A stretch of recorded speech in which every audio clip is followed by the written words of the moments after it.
Bien le bonjour, chers auditeurs et auditrices. Je suis ravie de vous retrouver aujourd'hui sur le podcast Awake en compagnie de Germain de Flandre. Bonjour Germain, bienvenue sur le podcast. Merci beaucoup à toi pour l'invitation. Avec grand plaisir, j'ai tout de suite envie de te demander quelle est ton intention pour cet épisode qu'on enregistre ensemble.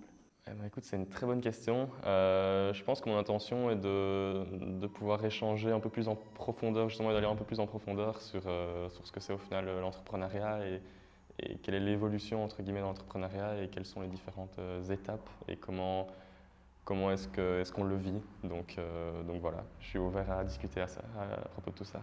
Trop bien. C'est aussi un plaisir pour celles et ceux qui nous regarderont sur YouTube de pouvoir enregistrer cette interview en présentiel parce que la plupart je l'ai fait sur Zoom, mais là on a la chance d'être en vrai aussi, donc on peut aussi profiter de ça. Ok, trop bien. Je te propose que tu commences simplement par te présenter de la manière dont tu le souhaites et puis après on ira plus loin sur ton parcours et tout ça. Ok, de la manière dont je le souhaite, écoute, j'ai 20 ans aujourd'hui.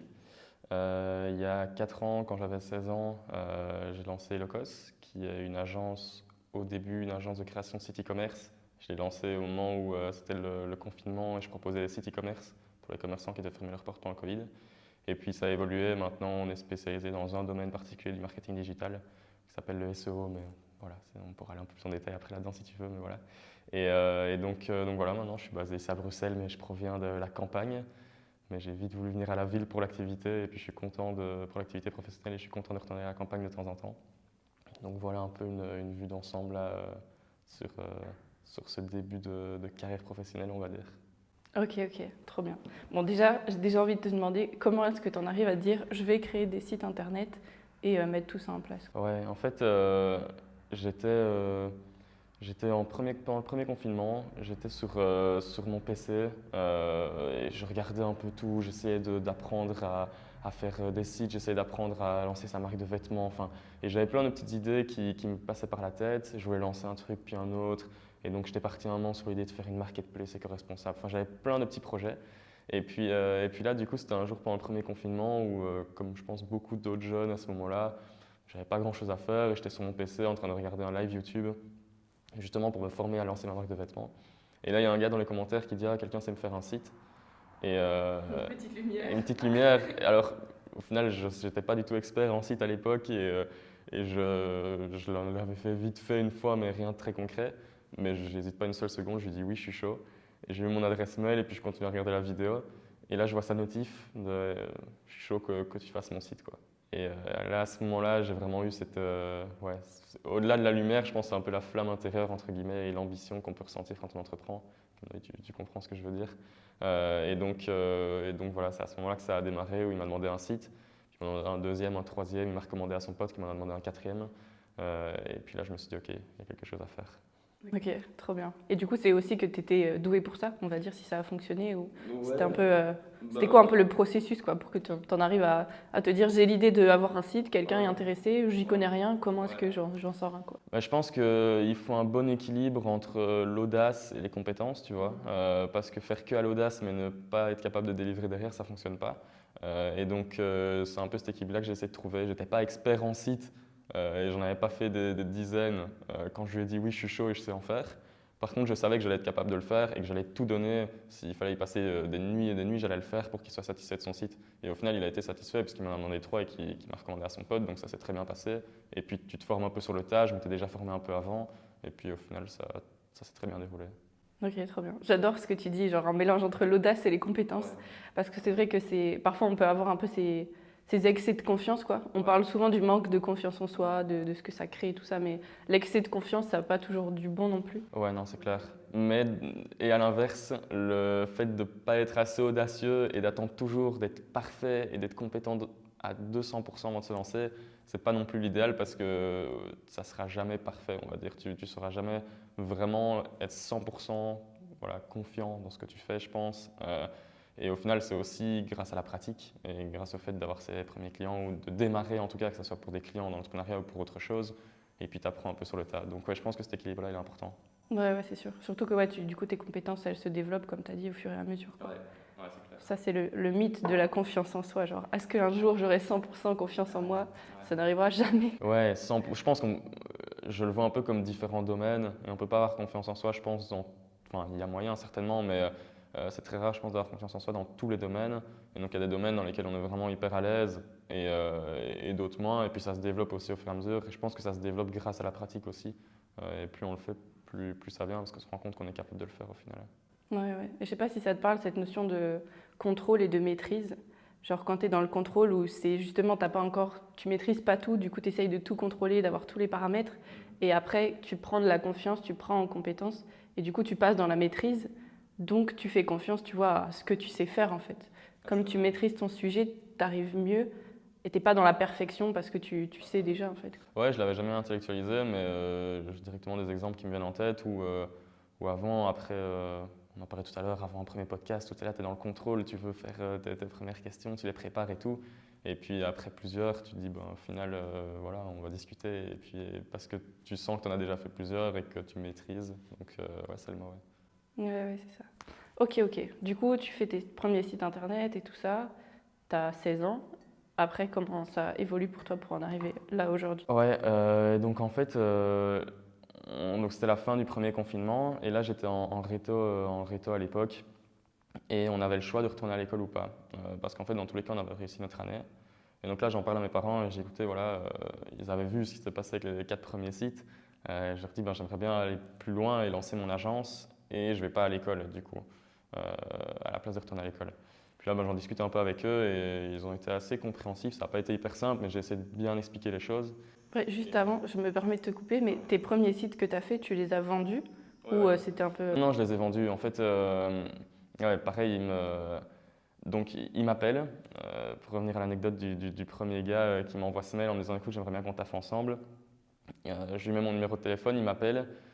Là, je tombe, c'est un numéro, je pense que c'était un numéro britannique. J'entends un gars au téléphone qui parle pas très bien français. C'était un mélange entre un accent anglais et un accent, je pense, qui venait du Congo, si je ne me trompe pas. Donc voilà, je me dis, mais où est-ce qu'on va, tu vois? C'est qui ce gars qui me dit, bah, écoute, voilà, moi je suis prêt à te payer et combien tu me demandes? Je te fais le virement direct et tu fais mon site. Donc là, après on raccroche, je lui dis, bah ouais, écoute, je vais t'envoyer une offre et tout. Au final, je me dis, mais combien je vais lui demander? J'en avais aucune idée, quoi. Et donc là, je vais regarder un peu sur des blogs, j'essaie de me renseigner, ok, combien de temps ça va me prendre, combien je veux gagner de l'heure. Au final, tu n'es jamais bon dans ton calcul du nombre d'heures que tu passes, évidemment. Et donc au final, je lui dis 750 euros, pur hasard. Et il me dit, ok, envoie-moi ton PayPal. Je lui envoie mon PayPal, il me fait le virement avant même qu'on commence quoi que ce soit. Le mec, on avait échangé 2 fois. Enfin, je me dis, ok, il y a un truc bizarre, mais j'ai fait son site, ça se passe super bien. Et le deuxième, pareil, le troisième, pareil. Et pour le quatrième, il me dit écoute, 750 euros par site, c'est trop peu. Pour mon pote, demande-lui plus, tu vois. C'était trop peu cher payé. C'est vrai, pour un site e-commerce, c'est vraiment rien du tout par rapport au temps que tu y passes. Tu aimerais bien payer qu'en étudiant, à mon avis, tu vois. Mais je trouvais ça fou le fait qu'ils me disent augmente tes prix, enfin, tu vois. Et donc, ouais, c'était quand même rémunéré les premiers. Mais c'est ça aussi qui joue dans le fait de se dire ok, là, allez, ça anime aussi encore plus cette flamme parce que tu te rends compte que c'est possible, que tu peux en vivre, que ça peut vraiment changer ton destin, entre guillemets, et ta vie, de justement pas rentrer dans ce process classique d'être aux études au final, et puis de rentrer en CDI, etc., comme c'était prédestiné. Ouais, ouais. Mais c'est fou que tu sois tombé sur ce gars-là. Ouais, ce gars-là, il m'a. C'est lui Après, qui t'a un peu donné ta chance, quoi. il m'a vraiment. Bah, en fait, tu vois, j'avais un peu cette étincelle, entre guillemets, au fond de moi, tu vois, avec tous les petits projets que je lançais. Mais le fait que ce gars-là, à un moment, me donne cette chance-là, ouais, ça a transformé cette étincelle en une flamme, entre guillemets, d'ambition et de vouloir aller plus loin. Après, je dis pas que si c'était pas avec ce gars-là, il y a un moment où je pense qu'il y a quelque chose dans les gènes et au fond de soi. Et donc, je pense que je me serais lancé un moment, mais peut-être plus tard ou, voilà, ou différemment.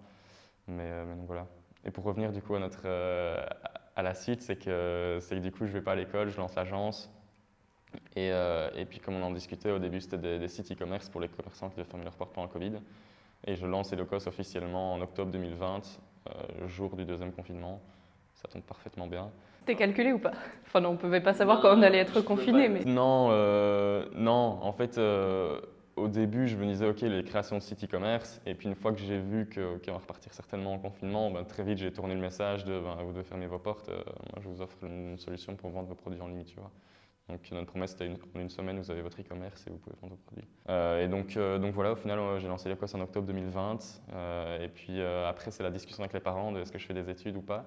Parce que voilà, ça avait bien débuté, pas encore de quoi en vivre à ce moment-là, mais ça débutait. Donc voilà, j'en discute avec eux, je vois très vite qu'il n'y a pas de discussion à avoir, que j'ai pas trop le choix de faire des études. Et donc là, je me dis, OK, comment rentabiliser un max pour faire des études, mais quand même développer mon projet. Et là, je me dis, mais en fait, je vais aller à Bruxelles. D'office, je viens de ma campagne où il ne se passe pas grand-chose. Enfin, j'ai énormément de respect pour la province du Luxembourg, mais d'un point de vue professionnel, c'est beaucoup plus intéressant ici. Et donc, je me dis, ben, je vais aller à la capitale. Comme ça, mes parents seront contents, je ferai mes études, mais moi, je savais très bien que j'allais très rarement aller en cours et que j'allais plutôt aller pour mon taf. Et au final, c'est ce que j'ai fait. Et ça suit son cours pour le moment et ça se passe au niveau des études comme ça. Et à côté de ça, je développe l'agence du coup, c'est à Bruxelles. Ok. Et est-ce que tu as choisi des études un peu par défaut, on va dire, pour justement avoir du temps à côté, ou tu as choisi une filière qui te... Non, ouais, je pensais qu'elle allait me plaire à l'époque, mais là je la fais toujours. Mais en fait, c'est une école de commerce classique, quoi. C'est l'ICHEC à Bruxelles, c'est une école de commerce. Voilà, c'est. Voilà. Voilà, on n'a pas plus à en dire. Ouais, sans dire, mais ce qu'il y a, c'est que, encore une fois, je manque pas de respect aux écoles de commerce et ça peut vraiment déboucher sur pas mal de choses par la suite pour quelqu'un justement qui voudrait travailler dans une banque, dans la finance, dans la comptabilité, mais en fait, c'est pas une école d'entrepreneuriat. Donc, si on veut devenir entrepreneur, j'ai pas l'impression qu'il y ait des études qui soient appropriées pour ça, à part justement l'école de la vie, on va dire, et de la pratique. Donc voilà. Ok. Et du coup, là, tu en es où au niveau de ton parcours Mon parcours, là, il me reste quelques crédits de bac pour clôturer mon bac. Et puis après, c'est le dilemme parce que j'ai pas trop le choix de faire un master. En fait, c'est pas un bac qui te donne un diplôme. Mais je me dis, je vais faire un master en cours du soir en un an, très chill. Voilà. Mais là, il me reste les quelques cours avec des présences obligatoires que j'ai toujours reportées du coup. Et où là, j'ai plus le choix. Donc j'essaye de combiner un peu, mais c'est pas toujours évident. Parce que du coup, là, Elocos, aujourd'hui, ça a pris quelle ampleur?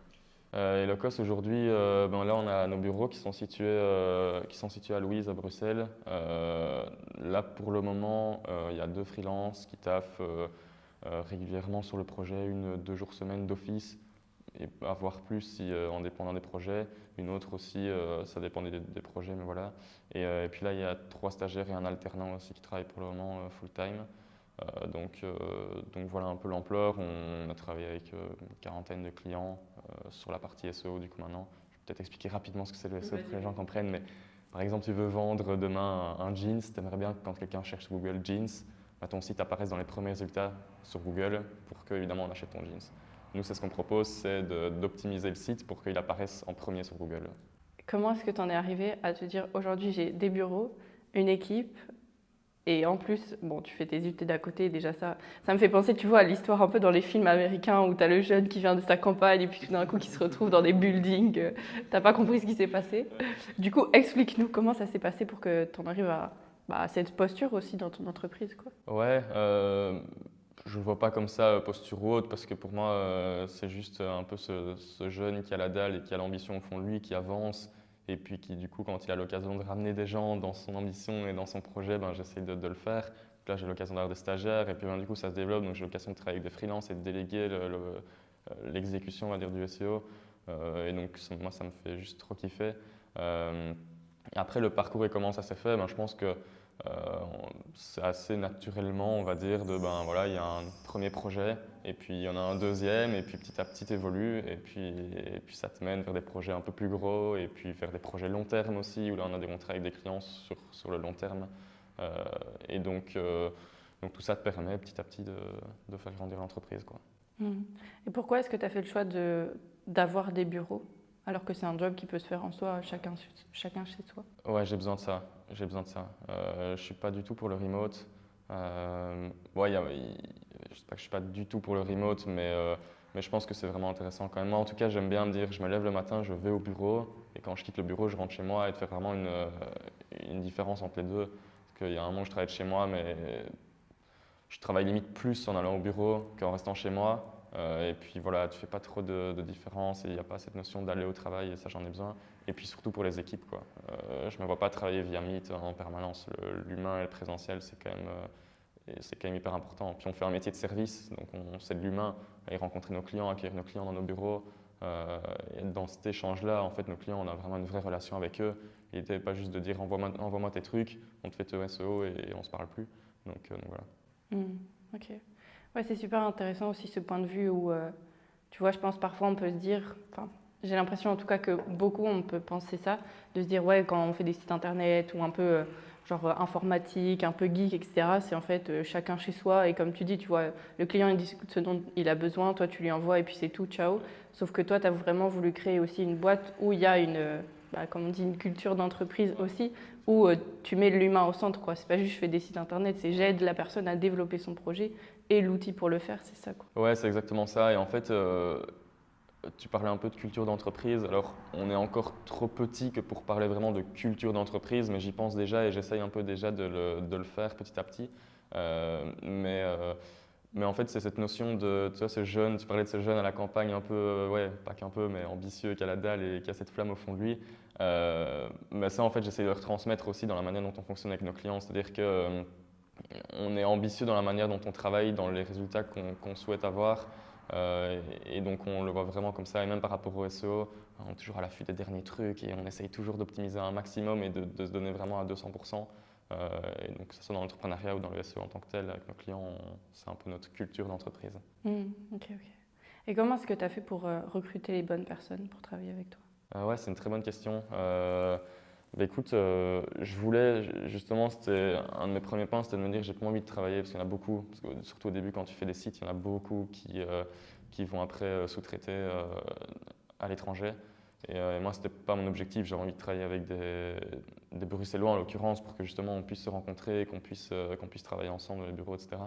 Donc ça, c'était le premier critère. Et le deuxième critère, ben, c'est qu'il soit hyper performant. Et le troisième critère, c'est qu'il corresponde justement à cet ADN-là. La moyenne d'âge dans l'équipe, elle doit être de 25-30 ans, ouais, 25 ans. Donc voilà, et on a tous justement cette énergie-là, on va dire, de se donner à 200% et de vouloir viser toujours plus haut. Ça, c'était un peu les critères. Pour le moment, ça se passe bien, mais c'est clair que plus ça avance, plus ça sera un challenge, je pense, de parvenir vraiment à recruter les bonnes personnes. Ça peut coûter très cher de ne pas le faire. Ouais, ouais. Ok, ok. Et ça, comment tu as géré un peu, genre justement le recrutement? Tu as publié des annonces ou c'est en des connaissances que tu avais déjà où tu t'es dit, ah, ok, ça pourrait matcher, je lui propose? Ben, les freelances, en l'occurrence, c'est via LinkedIn, où j'ai recherché sur LinkedIn la compétence que je cherchais justement. Et puis j'ai pris contact avec plusieurs personnes, et puis on a été boire un café, on a discuté, et puis très vite je vois si ça match ou pas. Voilà un peu les compétences, etc. Et me dire, ok, on fait un premier test pour un premier projet.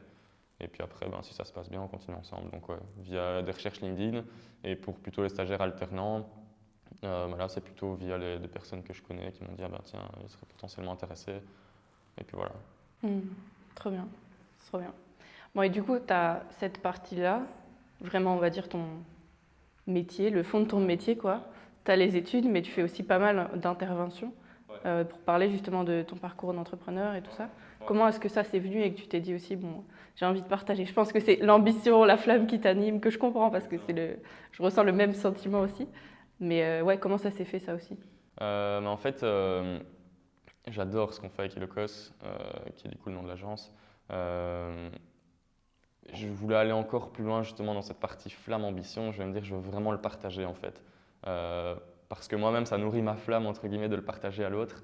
Et donc, dans un premier temps, j'ai fait mes premières interventions avec 100 000 entrepreneurs, qui est une ASBL qui envoie des entrepreneurs témoigner dans des écoles.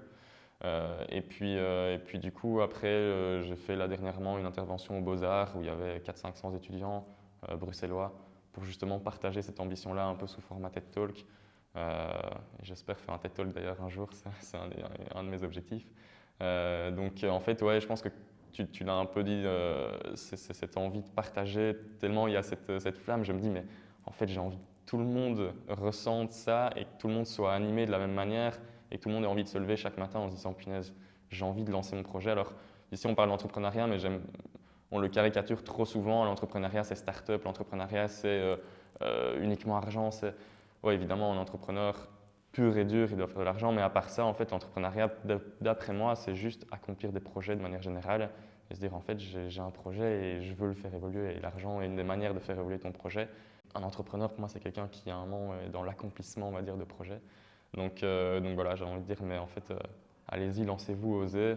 Et au final, au pire, ben, se passera pas grand-chose de mal et voilà, il faut mieux vivre avec des remords qu'avec des regrets et c'est un peu le message que j'essaie de passer aussi. Ouais, c'est ça. Au pire, ça fait des anecdotes. Ouais, T'en rigoles après, ou tu dis, bon, voilà, t'as essayé, quoi. Après, je dis ça, mais je suis dans la situation où, et justement, ça c'est aussi le message que j'essaie de passer, parce que je disais les témoignages dans des écoles ou avec des jeunes, en fait, c'est le meilleur moment pour se lancer quand tu es jeune, que tu es aux études. La plupart du temps, tu es chez tes parents, tu n'as pas de pression financière, tu n'as pas d'enfant, de mari ou femme. Donc en fait, tu as du temps, peu importe ce qu'on dit, quand tu es aux études, tu as du temps et tu n'as pas d'autres pressions et justement, tu n'as rien à perdre. Donc en fait, c'est le meilleur moment pour se lancer si tu ressens cette étincelle au fond de toi. Parce que dans tous les cas, si tu le ressens, tu vas te lancer un jour. Autant pas perdre de temps et autant le faire maintenant tant que tu n'as pas grand-chose à perdre. Et après, c'est clair que quand tu as 40 ans, que tu as un CDI, que tu as une famille à nourrir, et voilà, là, on n'est pas dans les mêmes circonstances et tu as plus à perdre et c'est pas aussi léger, entre guillemets, que quand tu es étudiant, quoi. Ouais, ouais. Après, ça n'empêche pas de le faire Ah non non, plus, non, ça c'est évidemment, sûr. évidemment, Mais je ouais, sais ouais, que mais la je vois ce que possible, tu veux dire. Ouais. Non, parce que sinon, à 60 ans, on se dira, punaise, pourquoi je ne l'ai pas fait à 40, et puis ainsi de suite. Donc c'est clair qu'à un moment, il faut se lancer, mais la prise de conscience, on va dire, avant de se lancer, et la réflexion, elle peut être quand même un peu plus grande. Qu'en fait, quand tu es jeune, tu te dis juste, ben, ce projet-là, je le lance, je m'en fous, j'ai rien à perdre, j'ai du temps, ben, je le fais, quoi, tu vois. Ouais, ouais, c'est sûr, c'est sûr. Ouais, et puis je suis totalement d'accord avec toi, vu que j'ai fait la même chose aussi. Je me suis dit, bon, bah, c'est la dernière année d'études, autant en profiter maintenant pour tester en fait ce que j'ai envie et mettre en place des choses. Et c'est comme ça que du coup, tu acquiers aussi plus de maîtrise, comme on a pu le parler avant, t'agrandis en tout cas le champ des possibles et le champ de tes propres possibles aussi, de ce que tu es capable de faire. Si tu t'étais pas lancé pendant tes études, tu te serais lancé là maintenant? Oui, oui, dans tous les cas, je me serais lancée, ça c'est sûr, parce que c'était trop fort que pour ne pas voir le jour, quoi. Mais ça demande, je trouve aussi, de revoir beaucoup nos croyances, tu vois. Parce que du coup, tu me diras après ce que tu en penses, mais moi, je me suis lancée pendant mes études. Après les études, j'ai dit, ok, je continue, en ayant la chance de pouvoir être nourrie, logée chez mes parents, parce que je gagnais pas assez pour pouvoir en vivre, quoi. Et en fait, j'étais butée dans ma tête de me dire, si un jour je dois bosser comme salarié, c'est un échec. C'est que j'ai échoué mon projet entrepreneurial, tu vois. Et du coup, ça m'a pris quand même pas mal de mois pour me rendre compte que, en fait, c'était pas un échec et qu'il y avait différents moyens aussi de pouvoir y arriver, quoi. Exactement. Et c'est clair que souvent, les entrepreneurs, de manière générale, on a un peu tendance à bannir le salariat, à vraiment le voir comme quelque chose d'horrible. En fait, ça dépend quelle forme de salariat et ça dépend la manière aussi dont ça se passe dans ce travail-là, tu vois. Mais non, le salariat, je ne le vois pas comme un échec. Après, c'est simplement, il faut que ça soit aligné avec tes valeurs, avec ta vision et avec voilà. Et puis ça peut être vu aussi comme une période de transition. Il y a un moment où tu te dis, voilà, il faut bien se nourrir. Donc, et l'entrepreneuriat, surtout au début, c'est très compliqué de se payer. Et même une start-up, souvent le fondateur de la start-up, c'est celui qui se paye en dernier et qui paye ses employés avant et qui se paye moins que ses développeurs, quoi, tu vois. Donc ouais, c'est clair qu'il y a des périodes de transition où le salariat est intéressant. Et puis même dans des reconversions, quoi, pourquoi pas. Et puis le salariat aussi, même pour les non-entrepreneurs, ça correspond à plein de gens et c'est très bien comme ça. Et heureusement qu'il y a différents profils, quoi. Ouais, ouais, c'est sûr. Et tu parlais avant, du coup, de un peu cette définition de l'entrepreneuriat. Mais je pense que c'est aussi une âme d'entrepreneur, tu vois. Et que tu n'es pas obligé d'avoir le statut officiel d'entrepreneur ou d'indépendant pour avoir cette âme-là et que tu peux la mettre au service d'un job en tant que salarié. Ouais, exactement. Ouais. C'est l'intrapreneuriat, si je ne me trompe pas. C'est le fait d'entreprendre au sein de sa boîte. Et donc, ouais, en fait, tu peux ressentir cette ambition et cette énergie et la mettre à profit de la boîte dans laquelle tu travailles. Si tu estimes que c'est justement que tu es aligné avec la boîte et que tu as vraiment envie de bien la faire évoluer, en fait, tu lances tes projets au sein de la boîte et tu donnes ton maximum pour faire évoluer la boîte. Et je pense que tu kiffes 100 fois plus ton boulot quand c'est comme ça. Je me dis que quand tu vas au boulot en se disant, punaise, ouais, là j'ai vraiment envie de me donner à 200%, en fait, ça change complètement la donne, quoi. Ouais, ouais, c'est sûr. Et c'est vrai que c'est peut-être aussi un point à avoir en tête pour celles et ceux qui nous écoutent. Je me dis ouais, parfois, tu vois, si tu as l'impression d'être coincé, bah, pour ceux qui sont aux études, tester de développer un truc à côté. Même, en fait, ça s'applique aussi à ceux qui sont dans le salariat ou dans les études. Ce que je veux dire, c'est que tu peux même développer un projet au sein de ce que tu fais déjà. De dire si c'est un peu morose, la routine, tu sais pas quoi faire, bah, comment est-ce que tu peux animer ça aussi de l'intérieur, quoi. Parce que aussi, ce que je remarque aussi, et beaucoup d'entrepreneurs, je pense que c'est le cas pour tout le monde, c'est que tu as ta casquette d'entrepreneur et tu as ta casquette de ton métier vraiment. Mais cette casquette d'entrepreneur-là, bah, c'est la gestion financière, la gestion administrative, tout aussi un mindset, tu vois, à développer que tout le monde n'a pas forcément. Mais cette flamme de réaliser son projet, elle est présente. Donc ça peut être aussi intéressant de voir comment au sein d'un truc qui existe déjà, tu peux t'épanouir là-dedans. Exactement. Mais là, en fait, encore une fois, c'est tellement large l'entrepreneuriat que ça dépend. Mais en fait, pour ma part, maintenant, c'est limite plus la première partie que l'exécution pure. C'est limite plus justement essayer de trouver des nouveaux clients, faire la gestion de projet. Pour le moment, je fais encore un peu. Euh, ouais, la partie financière, la compta, enfin, tous ces genres de choses-là. Mais en fait, ça paraît con, mais ça me fait kiffer, quoi. Donc là, alors que d'autres préféreront être vraiment dans l'exécution encore, et là, ça s'approprie plus à un freelance, on va dire, qui est aussi une autre forme d'entrepreneuriat. Mais si tu passes dans un modèle agence où l'objectif c'est de recruter, etc., il y a un moment où en fait, tu n'as pas le choix de prendre de la hauteur et de reculer un peu de l'exécutif pur, quoi. Mais les deux sont top et ça dépend juste ce qu'on aime. Ouais, c'est ça. Oui, et puis je pense aussi, ça dépend, comme on a pu le dire, mais du profil de chacun, quoi. Ouais, Il y en a certains qui vont plus avoir cette âme de mener un projet, une vision, et du coup, entre guillemets, peu importe les tâches, tu le fais quand même parce que c'est la vision globale qui t'intéresse, qu'il y en a que c'est sur les tâches de fond qui sont plus doués et plus passionnés, quoi. Ouais, c'est clair. Mm. C'est clair. Bon, et du coup, en parlant de vision, Ouais. comment est-ce que toi, tu te projettes après avec ta boîte Là, l'objectif et la vision sur le long terme, c'est vraiment de devenir l'agence leader en Europe pour le référencement naturel. Ça peut paraître être une ambition grande, mais Il faut rêver grand. ouais, je n'arrêterai pas tant qu'on n'y sera pas. Donc ça, c'est vraiment la vision. Et de manière générale, en fait, on fait du référencement naturel qui est en fait une manière, sans payer Google, de se positionner, une manière organique. Et donc ça, c'est aussi un peu la vision, c'est de rester dans quelque chose où en fait, grâce à l'organique et à la bonne optimisation, tu peux faire des très très bonnes choses et avoir de très bons résultats. Donc toujours rester dans cette vision-là et cette notion-là. Mais ouais, aller le plus loin possible. Et je sais que jamais je vais me retourner un moment en me disant ah là c'est bon, je suis content de ce qu'on a fait et je m'arrête. Donc j'avais un objectif de faire X euros de chiffre d'affaires et puis au final avant même de l'atteindre tu te dis bon, ok alors on fait x2 et parce que tu sens qu'il y a moyen de l'atteindre donc tu essaies de mettre l'objectif encore plus loin et au final c'est très bien comme ça parce que ça pousse à se développer quoi. Et comment est-ce que tu fais dans cette course de aussi un peu toujours plus, genre on peut aller plus loin, à pas non plus te cramer, surtout entre les différents projets que tu mènes, tu vois, parce que c'est un peu ce truc qui peut se passer à un moment, tu veux tellement aller loin, aller vite que t'as plus l'énergie ou les ressources pour, quoi. Ouais, c'est clair. Il y a le fait de se cramer et il y a le fait du coup de jamais être content entre guillemets, tu vois. Mais par rapport au fait de se cramer, ouais, c'est clair que je travaille beaucoup mais en fait c'est ma vie à part entière avec mes amis, ma famille, mais ça fait une grosse partie de ma vie et juste parce que j'aime trop ça en fait. Donc juste c'est un peu comme je sais pas, un footballeur professionnel qui est fan du football depuis qu'il est gosse et puis il est devenu footballeur professionnel, c'est-à-dire qu'il a pu en vivre entre guillemets de sa passion et que ça prend une énorme partie de sa vie et que c'est au cœur même de sa vie, et encore plus parce qu'il a la célébrité lui en l'occurrence, mais et ben, je le prends un peu, alors pas du tout, j'ai pas le même accomplissement qu'un footballeur professionnel, c'est pas ce que je veux dire, mais c'est plutôt dans la métaphore, c'est de dire ben, j'avais une passion depuis que je suis gosse, j'ai eu l'occasion d'en vivre et c'est au cœur de ma vie, ben voilà.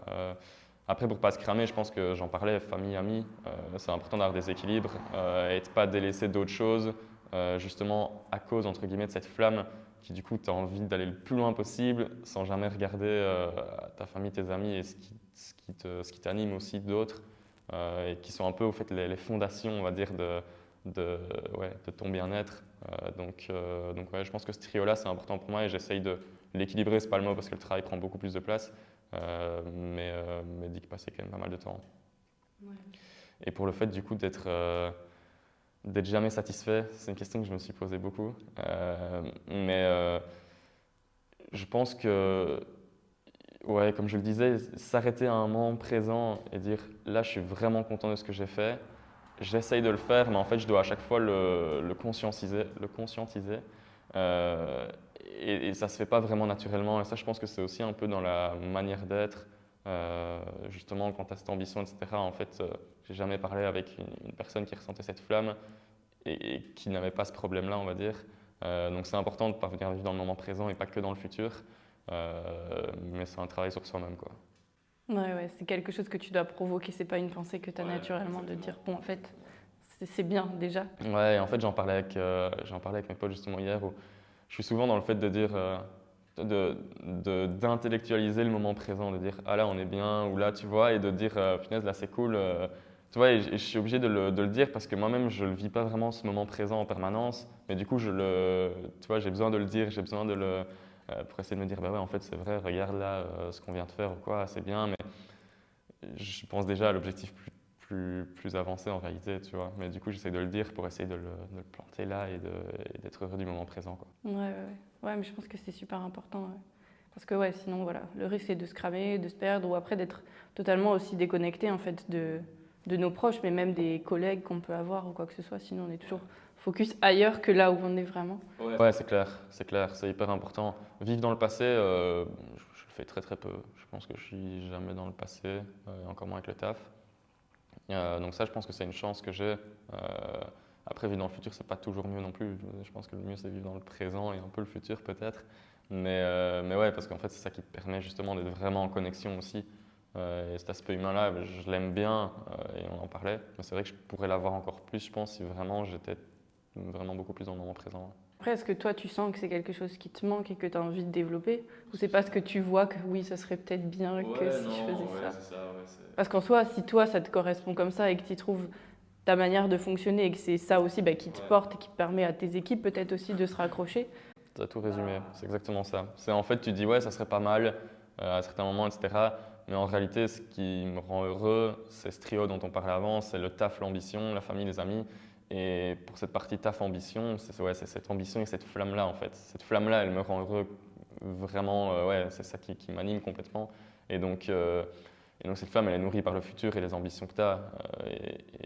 Et par les moments présents aussi, tu vois, quand tu as une bonne nouvelle, etc. Mais c'est aussi le fait de rêver grand, tu vois, quand je te dis on veut devenir leader européen, on n'est même pas encore leader en Belgique, tu vois. Donc oui, je rêve grand et j'ai vraiment envie d'aller loin. Et c'est ça qui te dit, ouais, punaise, tu vois, qui te donne un peu ces étoiles dans les yeux et qui a envie de te faire avancer, quoi. Ouais, c'est sûr.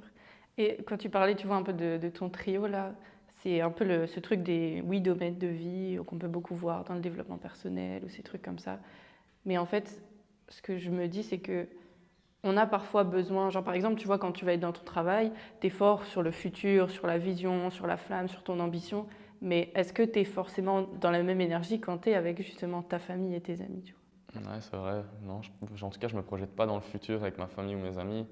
Euh, non, c'est vrai, j'essaye dans ce cas-là, de vivre le moment présent. Je sais pas si je le vis à 100% parce que ouais, là, du coup, je l'intellectualise moins à ce moment-là. Donc en vrai, c'est peut-être ça.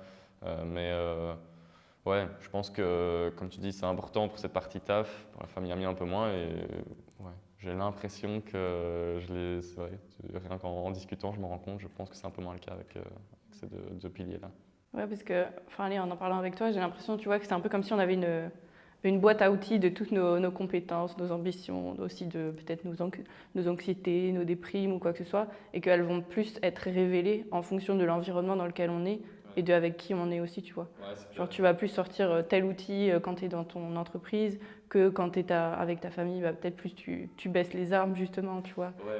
Tu agis un peu différemment et du coup, tes modes de fonctionnement te permettent au final de garder un équilibre. Ouais, clairement. Je suis 100% moi-même quand je suis au taf. Je joue pas un rôle, que ce soit avec les personnes avec qui on travaille, les collaborateurs ou les clients, les partenaires. Je suis 100% moi-même. Je joue pas du tout un rôle, mais c'est clair que tu n'agis pas à 100% de la même manière. Le fond est le même, mais la forme est différente. Donc pareil au niveau des émotions et de ce que tu ressens, c'est pas la même chose. Il y a certaines choses que tu vas pas montrer évidemment dans le milieu professionnel et que tu montreras dans le milieu privé, ça c'est clair. Et parvenir à faire cette distinction-là, c'est important quand même, je pense. C'est important d'être vraiment dans l'humain et d'être soi-même dans le milieu professionnel, mais comme c'est important aussi d'être capable de faire quand même la part des choses et à un moment garder aussi ses émotions pour soi quand tu es dans le professionnel, quoi. J'aime bien ce que tu dis, c'est que le fond est le même, mais la forme elle est différente. Ouais. Mais en soi, c'est ça résume là ce qu'on est en train de dire. Ouais, exactement. Ouais. Trop bien, trop bien. Bon, donc voilà ton parcours, etc. Mais quand tu étais petit, genre, je sais pas, à la maternelle ou même à la primaire, comment est-ce que tu t'imaginais plus tard? Alors si on prend primaire, j'ai beaucoup joué au tennis à partir de mes 4-5 ans. À ce moment-là, je souhaitais devenir tennisman professionnel. Déjà de l'ambition, quoi. Ouais, ouais, c'est vrai. Et puis bon, très vite, tu te rends compte que ça va être compliqué, mais je m'en suis rendu compte assez vite quand même, mais je jouais des heures et des heures par semaine. J'allais à l'autre bout de la Belgique pour jouer, ou de temps en temps à l'étranger, etc.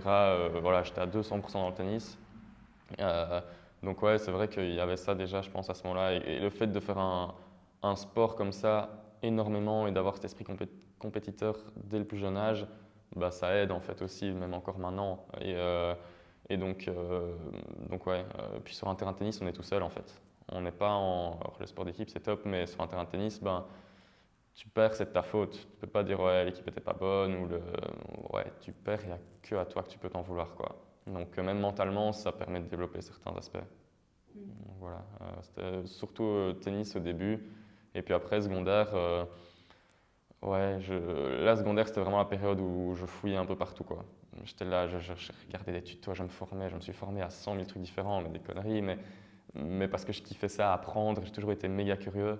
Donc voilà, j'irais primaire tennis et puis après secondaire, je sentais que le parcours traditionnel n'allait pas nécessairement me convenir, mais rien de très concret non plus. Je savais pas où ça allait me mener quoi. Ok, ok. Et est-ce que sur ton évolution, bah après quand tu es devenu entrepreneur et tout ça, il y a des moments où, enfin, je vais faire ma question autrement, comment est-ce que tu t'es senti, genre un peu à chaque moment du parcours, tu vois? À chaque moment du parcours, à partir du moment où j'ai lancé le cost, ouais. Parce que c'est un bon, c'est l'expression bon, que tu dis ta flamme, mais tu vois, ça, c'est pas toujours tout feu, tout flamme, qu'on est là en mode c'est super, quoi. Je ne peux pas faire croire que tout est toujours tout beau et tout rose, tu vois. Mais non, il y a eu plusieurs étapes. Je pense que cette flamme et cette ambition, elle grandit avec le temps, tu vois, et avec les expériences que tu vis, voilà, il y a plein de choses qui font grandir cette ambition-là au fur et à mesure du temps. Après, ouais, quand j'ai lancé Locos, du coup, ben, à ce moment-là, je ne me suis pas trop posé de questions. Et puis même quand j'y repense maintenant, je me dis, mais qu'est-ce qui m'a pris à 16 ans ou à 17 ans de le faire? Tu vois, et j'étais là à partager sur mes réseaux et tout, alors que j'avais énormément peur du regard des autres, encore plus à l'époque. Et donc je me dis, mais comment j'ai osé faire ça? Genre, si je devais le refaire maintenant, limite, je n'oserais pas, tu vois. Et donc je me dis, mais en fait, je ne m'étais pas posé de questions. J'étais dans mon truc. Je pense que le Covid a bien aidé, parce que du coup, tu es un peu déconnecté de ce qui se passe ailleurs. Donc c'est pas, tu publies ton truc, puis le lendemain matin, tu viens à l'école et on te dit, ouais, c'est quoi ton truc de merde que tu as lancé là, tu vois. Donc ça a pu aider à mon avis. Mais ouais, donc ça c'était le première étape, c'est que je me suis pas trop posé de questions, je sais pas pourquoi, et très vite j'étais là en mode ouais, j'ai envie d'avancer. Et puis après, ben, il y a eu les premières complications d'office, où là, ben, tu vois, les premiers, les premiers moments où tu te demandes un peu où ça te mène, tout ça, tu vois. Et puis aussi les premiers moments où tu taffes comme un dingue et puis tu te dis merde, est-ce que je profite vraiment de ma jeunesse, tu vois. Donc il y a eu pas mal de remises en question et je le vois un peu comme des boucles en fait. Et au fur et à mesure du temps, j'ai appris à me connaître et je sais que quand il y a un moment un peu plus down, où il y a un peu de remise en question, ou un peu de. En fait, ça me tracasse plus tant que ça parce que je sais qu'à un moment, je suis juste dans le bas de la boucle et que ça va remonter. Et à chaque fois, c'est remonté. Et parfois, je me dis, ouais, mais là vraiment, ouais, peut-être dans un mois ou quoi. En fait, 2 jours après, j'ai une bonne nouvelle, tac, c'est reparti. Donc en fait, ouais, même quand il y a des downs, je pense directement en me disant, ouais, mais je suis juste dans le bas de la boucle. Et je continue mon activité. J'ai jamais arrêté mon activité. Et, même les moments où je me disais, ouais, tiens, est-ce que j'arrêterais pas pour faire autre chose et tout. En fait, même dans la réflexion, je ne m'arrêtais pas, quoi. Et en fait, au final, maintenant, il n'y a même plus de réflexion, mais voilà. Ok, ok. Et qu'est-ce qui te permet justement de remonter quand tu es dans le bas? Ben justement, j'ai essayé un peu de comprendre ce qui me permettait de remonter quand j'étais dans le bas parce que c'est hyper important pour la suite. Si à chaque fois que je suis dans un down et dans des remises en question, je peux en sortir, tu vois. Et j'en parlais, c'est le fait de continuer parce qu'en fait, après, tu vas avoir une bonne nouvelle où tu vas signer un nouveau client, où tu vas. Ouais, par exemple, j'allais faire des conférences, tu vois, dans des écoles. Le fait d'aller faire une conférence dans une école et de du coup réanimer un peu cette flamme-là, c'est ça qui m'a vraiment fait ressentir, ouais, qui me permet aussi de sortir de ça. Et en vrai, je vais te prendre un exemple très concret du coup pour expliquer ça. Je suis parti à San Francisco en octobre 2023, donc il y a quelques mois. J'explique un peu pourquoi et comment je suis parti si tu veux, mais voilà, c'était assez spécial. Et au final, du coup, j'étais à San Francisco et là, je suis parti avec un pote. Et on part un mois. Les 2 premières semaines, on reste à San Francisco. Ça se passe super bien, mais je sens qu'il manquait un truc. Tu vois, mais ça se passait super bien. Et au final, le voyage aurait pu s'arrêter là et c'était top. Mais là, on se dit, OK, on va peut-être aller à Los Angeles. Et là, on prend un ticket, genre pour le lendemain matin, on va à Los Angeles. Et là, j'arrive à LA et là, je suis dans le bas de la boucle. Là, vraiment, je me dis, mais qu'est-ce que je fous là, quoi? Je me dis, en fait, je suis avec un de mes meilleurs potes. Il fait grand soleil, on est à la plage. En octobre, il fait 30 degrés. Je suis à Los Angeles et putain, je me sens pas bien. Qu'est-ce qui se passe, quoi? Et puis là, je réfléchis et je me dis, en fait, la seule raison, c'est justement que cette flamme ici à Los Angeles, elle est un peu descendue. Parce qu'en fait, Los Angeles, c'est pas du tout comme San Francisco. C'est une ville très très grande. T'as pas cette émulation-là liée autour de l'entrepreneuriat. C'est beaucoup plus détente, chill, artistique, tu vois. Et mon pote qui lui fait de la vidéo, il s'y sentait méga bien parce qu'il y avait ce côté artistique. Et moi, je voulais cette émulation-là, cette flamme, ce côté entrepreneurial, quoi. Et ça, je m'en suis rendu compte, en fait, de me dire, mais c'est quand je parviens à ressentir cette flamme qui me permet de remonter la boucle. Et donc, j'en parle à Paul, le pote avec qui j'étais. Je dis, écoute, moi, je vais retourner à San Francisco. Il faut que je retourne là-bas, quoi. Mais au final, il me dit, ben, moi, je suis chaud rester ici. Donc, on se sépare et je reprends le bus. Tu vois un peu le mood, le bus à 22h. Je suis là, je regarde par la fenêtre et je me dis, putain, qu'est-ce que je fais? Tu vois, je sors mon téléphone, j'écris un peu tout ce qui me passe par la tête, toutes mes pensées, toutes mes émotions à ce moment-là en me disant, mais qu'est-ce qui justifie le fait que je sois à la plage au soleil et que je retourne taffer? Peut-être à San Francisco, on avait un bureau là pendant un mois. Et je voulais retourner travailler, quoi, tu vois, et trouver des clients là-bas et tac. Et au final, du coup, je suis arrivé à San Francisco. Je contacte un entrepreneur qu'on a rencontré avant. Un gars, sa boîte, elle pèse 200 millions. Et voilà, il me dit, viens dormir à la maison. Donc, je vais dormir chez lui pendant une semaine. Je me lance un défi, trouver un client en une semaine. Et je me donne comme un dingue et je trouve ce client. Enfin, tu vois, et là, pam, j'étais reparti, quoi. Et en fait, ça m'a fait monter la boucle. Mais dès que je suis arrivé à San Francisco, les premières bonnes nouvelles, c'était reparti. Donc là, c'est un exemple très concret de, en fait, il ne faut pas avoir peur aussi de, quand tu es dans tu sens que tu es un peu dans le bas de la boucle, de se demander pourquoi et de parvenir à prendre les décisions directement en fonction. Et là, je pense que c'est vraiment, pour répondre à ta question, quand cette flamme commence à diminuer un peu parce que je ne suis pas dans le bon environnement, il faut que je change, il faut que je bouge. Et c'est un peu ce qui guide mes choix dans toute ma vie aussi. Oui, c'est ça. Il t'attend pas de dire ça va passer. Tu fais en sorte que ça passe en te mettant en mouvement, quoi. Ça tombera jamais du ciel. Si à un moment tu te sens pas trop bien, si à un moment tu sens que tu es dans une zone d'inconfort, que tu te sens bloqué dans une situation, en fait, cette situation-là, elle va pas se débloquer toute seule, hein. Donc ouais, ça c'est clair que agir, c'est important. Après, c'est beaucoup plus facile à dire qu'à faire, évidemment. Mais avant l'action, il y a quand même un peu de réflexion pour savoir comment le faire, justement, vers où je vais aller pour que ça aille mieux. Mais c'est hyper important d'agir parce que ouais, ça se réglera pas tout seul, ça c'est sûr. Ouais, c'est sûr. Ouais, non, je suis d'accord avec toi. Ça se règle pas tout seul et que ça, enfin, ce que tu partages là, ça se ramène même à l'échelle du quotidien, tu vois. Si t'es, j'en sais rien, je prends un exemple vraiment con, mais t'es dans ta cuisine, tu te sens pas bien, j'en sais rien, tu penses à un truc de ta journée qui s'est mal passé, bah, rien que de changer de pièce ou d'aller dehors, juste marcher dans la rue, tu changes déjà d'environnement. Et donc c'est aussi genre ton corps est en mouvement, donc les émotions elles bougent aussi, tu vois. Ouais, carrément. En fait, je pense que c'est propre à chacun et on apprend à se découvrir un peu au fur et à mesure du temps. Tu vois, je suis encore très jeune, j'ai 20 ans, donc j'ai pas, tu vois, tous les jours, j'apprends encore à me découvrir, mais à me comprendre aussi, tu vois. Mais, euh, mais ouais, c'est important de. Tu vois, typiquement, c'est le genre de truc qui me ferait pas du bien, par exemple, ce que tu disais avant, parce que ça va me pousser à réfléchir encore plus et à cogiter encore plus et dans la remise en question et de me dire, mince, pourquoi, nanana. Alors qu'en fait, quand je suis dans l'action, c'est ça qui me. Donc là, si je suis dans ma cuisine et que je me sens pas bien, j'essaie de me demander pourquoi. Et si c'est parce que, je sais pas, j'ai l'impression qu'il n'y a pas assez de clients pour le moment ou que voilà, il n'y a pas assez de nouveaux projets ou que voilà, si je parle du milieu professionnel, tu vois, et si c'est pas un problème privé, mais en fait, je vais juste aller devant mon PC, retourner au taf et c'est ça qui va me faire plaisir, tu vois. Ouais. Mais donc voilà. Ouais, mais c'est sûr, ouais, tu fais bien de le dire. C'est aussi du coup en expérimentant. À chaque fois, j'ai l'impression que je dis dans tous les épisodes de podcast, mais c'est tellement précieux, je trouve, tu l'as dit aussi, genre on n'attend pas que tout se fasse. Tu y vas, t'expérimentes, tu testes et ça vaut pour tous les domaines de ta vie. Et c'est là aussi où tu sais, ah oui, ça me correspond, ça non. Et du coup, tu collectes un peu des données sur toi-même pour après mieux savoir et mieux optimiser aussi la manière dont tu prends soin de toi et dont tu t'accomplis. Ouais, non, c'est clair, c'est clair. Je pense que ouais, l'expérience, surtout si tu fais le travail, parce que c'est pas nécessairement toutes les personnes qui ont 80 ans n'ont pas une totale compréhension, et je pense que c'est pas possible d'avoir une totale compréhension de soi-même, mais le fait de faire le travail, d'essayer de se comprendre, je pense que c'est hyper important. Et donc je pense que si tu fais le travail pendant toute ta vie, à 80 ans, là, tu as vraiment, à mon avis, une très bonne compréhension de toi-même et de tes émotions, quoi. Ouais, c'est ça. Mais je trouve que c'est ce qui fait aussi la beauté du jeu de la vie, quoi. C'est que tu connais pas tout et du coup, tu as encore plein de choses à découvrir. Là, tu as dit un truc c'est le jeu de la vie. Ouais, je vois ma vie comme un jeu depuis le début. C'est-à-dire que, un peu comme un jeu vidéo, genre, je passe de niveau en niveau, de monde en monde, tu vois, j'étais ici, je vais à San Francisco, à la campagne, et puis il y a différents niveaux, il y a des boss à battre, entre guillemets, tu vois, il y a des levels, mais en fait, c'est un jeu vidéo ouais, ça s'arrête pas, entre guillemets, dans les niveaux et dans l'évolution que tu peux avoir.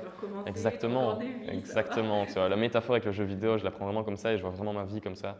Ouais, je trouve ça hyper intéressant de le voir comme ça. Ouais, ouais, mais je suis d'accord avec toi et je trouve que ça aussi enlève cette pression du regard des autres. Tu as un peu pu l'évoquer, mais tu vois, quand tu étais par exemple à San Francisco, bah, le fait que ton ami, enfin à Los Angeles plutôt, le fait que ton ami aussi veuille rester là, bah, tu aurais pu aussi te dire, ah ben mince, genre, je dois rester avec lui, ou qu'est-ce que les gens ils vont penser si je fais machine arrière. Surtout que je sais que tu en as aussi parlé sur tes réseaux, que tu étais là-bas à San Francisco et tout, tu vois. Tu peux aussi avoir toute cette pression du regard des autres. Mais je trouve que quand tu le vois comme un jeu, bah, tu reprends plus aussi le pouvoir de ta propre vie et tu dis mais en fait c'est moi qui joue, genre je peux faire ce que je veux finalement. Je suis d'accord avec toi, mais ça il faut encore que je l'apprenne. Mais ouais, clairement, mais après je l'ai fait avec Paul parce que c'est vraiment un de mes meilleurs potes. Et donc voilà, il a très vite senti que moi j'étais mieux à San Francisco, j'ai très vite senti qu'il était mieux à LA. Et voilà, on ne s'est pas posé de questions parce qu'on a ami depuis la maternelle. Mais je ne l'aurais pas fait avec tout le monde. Tu vois, j'aurais eu beaucoup plus de réflexion avec quelqu'un d'autre, de me dire mince, j'ai pas envie de. Et même là, j'en ai eu un peu, tu vois. Mais non, de manière générale, la peur du regard des autres, entre guillemets, c'est quelque chose quand même d'assez présent. Et voilà. Au final, il y a un moment où j'essaie de le combattre, maintenant je vis avec, et puis ça me va très bien comme ça, en fait. Voilà. Et est-ce que tu penses que ça te vient de où, cette peur du regard des autres? Ouais, je pense que ça vient de la campagne, parce qu'en fait, tu vois, j'ai grandi dans une ville de taille quand même assez petite, genre une ville à mon avis 10-15 000 habitants, et dans l'école secondaire de cette ville-là, où en fait, c'est la taille où tout le monde se connaît, mais il y a beaucoup de monde.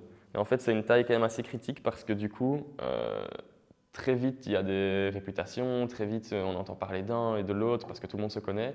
Et il y a beaucoup de monde, et donc en fait, tout le monde a peur, entre guillemets, de ça et rentre un peu dans une voie et un chemin un peu similaire où on se retrouve tous habillés pareil, à penser à peu près pareil, ou en tout cas à dire les mêmes choses, par peur justement de sortir un peu des rangs voilà, vers lesquels ça t'emmène, quoi. Donc, mais c'est pas du tout de la faute de personne, entre guillemets, tu vois, c'est juste que je pense que la situation a amené ça, de se dire ok, et donc tu vois, quand je te disais que je faisais mes petits projets, avant de lancer le COS, j'en parlais à personne, quoi. Jamais personne savait ça, et c'est maintenant quand j'en parle que en fait, mes potes parfois sont les mêmes mecs, on savait même pas que tu faisais des trucs avant.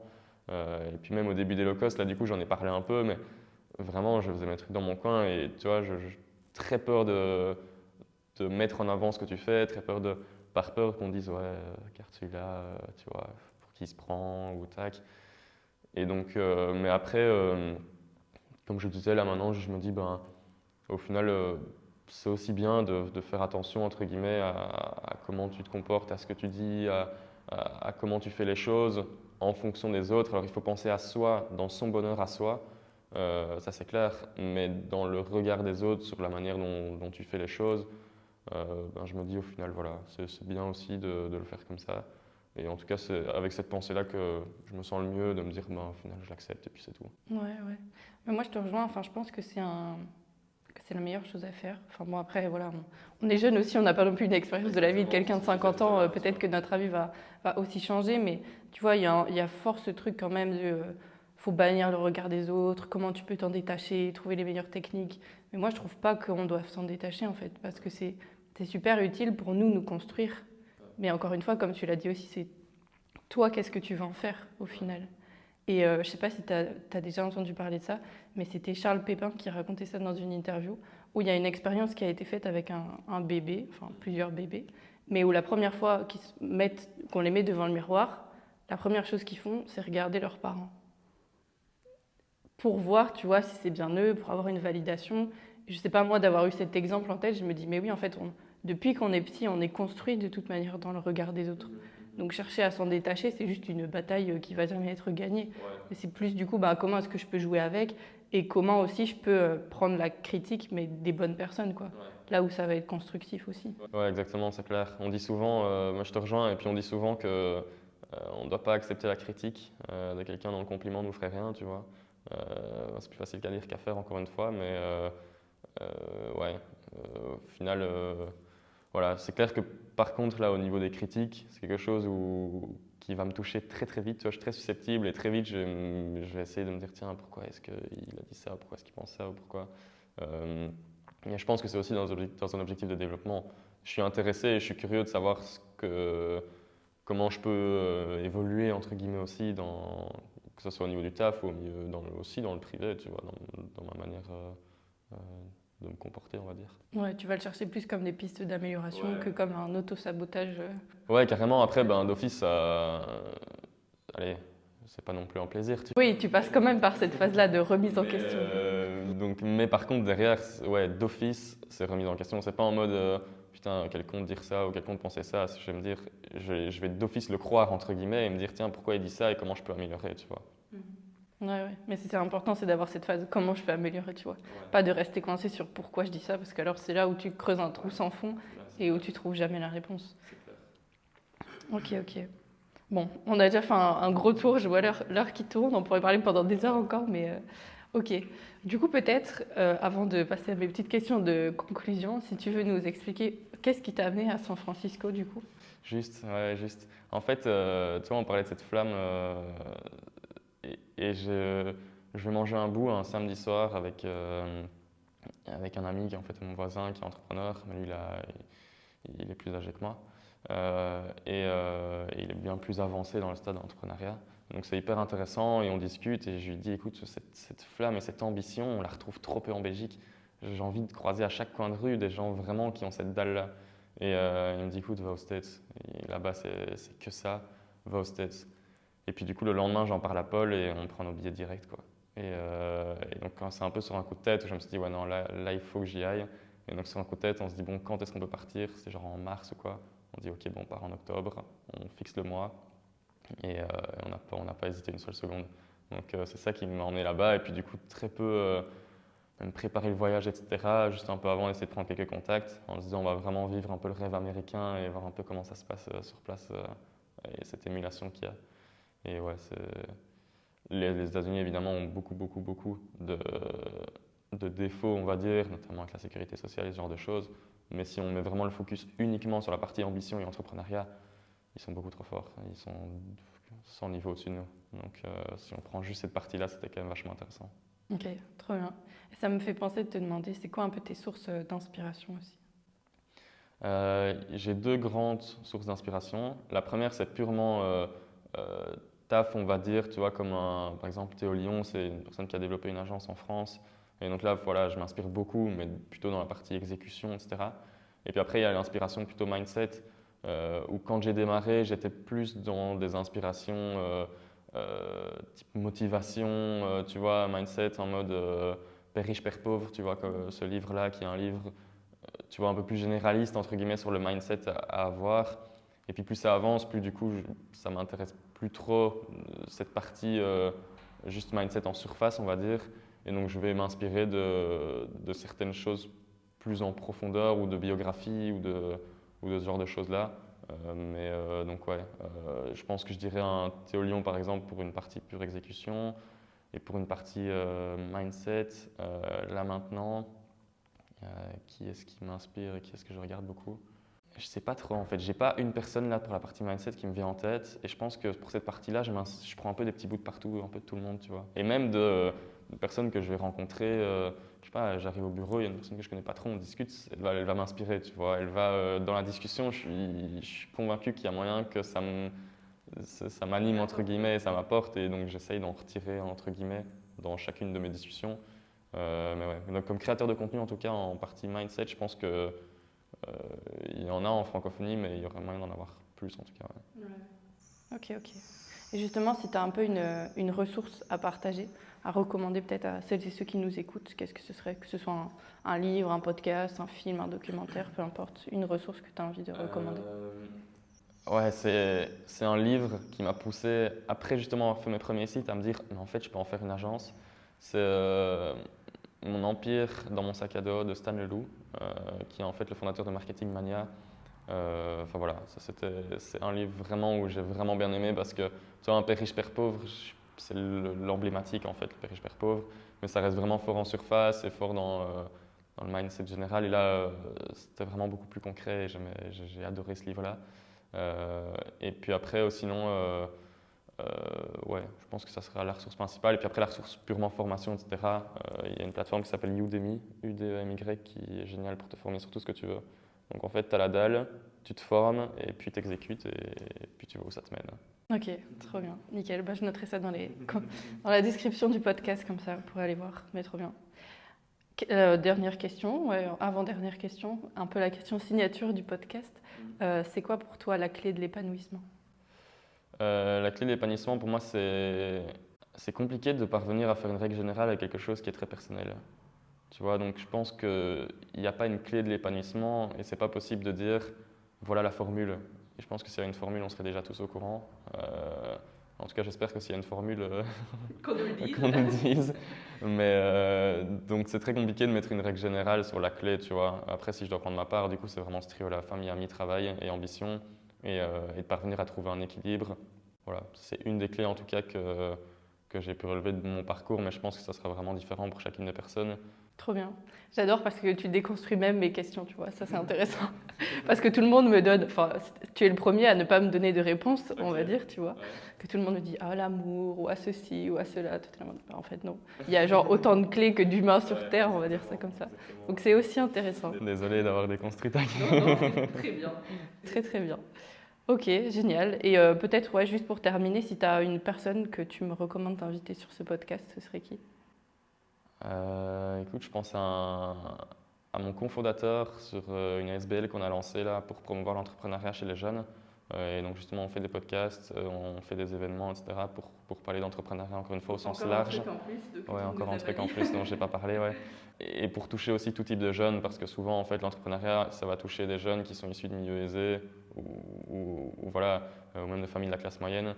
L'idée c'est de se dire qu'on aimerait bien que tous les jeunes et vraiment les codes de l'entrepreneuriat et comprennent qu'en fait c'est possible et qu'ils sont capables et qu'on peut y arriver, quoi. Donc voilà un peu cette SBL qu'on a lancé avec Anis je pense que ça serait intéressant de faire un podcast avec lui. Voilà. Trop bien, bah, ce sera avec plaisir. En plus il est sur Bruxelles aussi.